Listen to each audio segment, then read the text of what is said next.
దేశ స్వతంత్ర పోరాటంలో ప్రజలందరినీ ఒక్కటి చేసేందుకు బ్రిటిష్ పాలనకు వ్యతిరేకంగా పోరాడేందుకు వినాయక చవితి పండుగను సామూహిక ఉత్సవం లెక్క మార్చిండు మహనీయుడు బాలగంగాధర్ తిలక్. అంటే వినాయక చవితి పండుగ సురువైందే ఐక్యతకు ప్రతీకగా. అసోంటి వినాయక చవితి పండుగను పైసలు, పతారా, మోతవర్తనం, దర్పం, దార్కార్తనం, బహిష్కరణల బజార్ లెక్క మార్చి పాడేసిరు కొంతమంది. గణపతి చందా అయ్యలేదన్న కోపంతో కులంలకేలు కుటుంబాలనే లేచిన ముచ్చట చూస్తుంటే ఏమనాలో తెలుస్తలేదు వల్ల. పండుగ అంటే 10 మంది కలిసి చేసుకునేది, ఉన్నోడు లేనోడు అని తేడా లేకుండా అందరూ సంబురంగా ఉండాలని చేసేది. కానీ వినాయకుని నిలబెడితే సందా ఇయ్యలేదని కులంలోకెళ్ళి కుటుంబాలను కుల బహిష్కరణ చేసిర్రు కుల పెద్దలమని చెప్పుక తిరుగుతున్న కుల రాబందులు. జైత్యాల రూరల్ మండలం కల్లెడకాడైంది కథ. కుల సంఘం నుంచి వినాయకుని పెడతామంటే పైసలు లేవని గాలిపల్లి అరుణు, గంగా లచ్చయ్య, అంజి, సూర్యవంశీ అనేటోళ్ళు 1116 ఇయ్యలేదట. ఇక నవరాత్రులు అప్పుడు ఈ 4 కుటుంబాలలో దేవునికి కొబ్బరికాయ కొట్టి మొక్కుదామని పోతే మండపంలో రానియలేదట.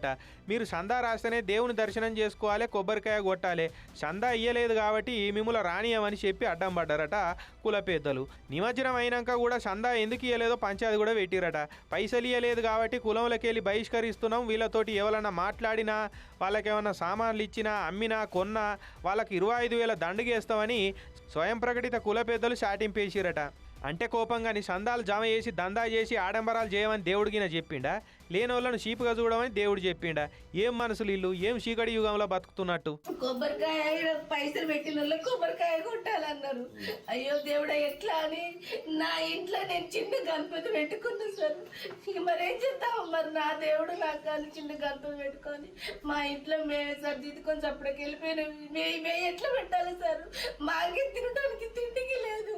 అటెంక బాధితులు పోయి ఇక పోలీసు వాళ్ళు ఫిర్యాదు ఇచ్చారట. మరి పోలీసు వాళ్ళు ఏం చేసిరో కానీ కుల పెద్ద అంటే అదేమన్నా గవర్నమెంట్ ఇచ్చిన నామినేటెడ్ పోస్టా, లేకుంటే సెంట్రల్ గవర్నమెంట్ ఇచ్చే పద్మవిభూషణ్ అవార్డా? ఒక మనిషిని బహిష్కరించే హక్కు దేశ ప్రధానికి, రాష్ట్రపతికి కూడా లేదు. అసొంటిది కుల పెద్దలకు కులంలోకెళ్ళి కుటుంబాలను బహిష్కరించే హక్కు ఎక్కడిది? ఏ రాజ్యాంగంలో రాసున్నది ఇది? ఈ కుల పెద్దలకున్న అధికారం ఏంది అసలు? కోర్టు ఏమన్నా సబ్ జడ్జీలు, సబ్ మేజిస్ట్రేట్లుగా కుల పెద్దలు మెదులురని ఏమన్నా ఆర్డర్ ఇచ్చిందా? పెద్దలని చెప్పి గద్ద లెక్క పీక్క తినుడే కానొస్తున్నది కానీ ఈడేమన్నా వీళ్ళేమన్నా ఉద్ధరించింది ఉన్నదా? కులంలో పొరగాళ్ళు ఉత్తగా తిరుగుతున్నారు కదా అని ఉపాధి చూయించిరా? మన కులంలో బీదోడు బిడ్డ పెళ్లి చేస్తున్నాడని ఏమన్నా సాయపడ్డారా? మరి దేనికి వీళ్ళు ఇట్లా కులానికి పెద్దోళ్ళమని బోర్డులు మెడకు తలిగేసుకొని విరవీగుతున్నారని మండిపడుతున్నారు ఈ సంగతి ఎరకైన వాళ్ళు. పోలీసు వాళ్ళు ఇసొంటోళ్ళ మీద సీరియస్ యాక్షన్ తీసుకోవాలని డిమాండ్ చేస్తున్నారు. మరి చూడాలే ఏం చేస్తారో.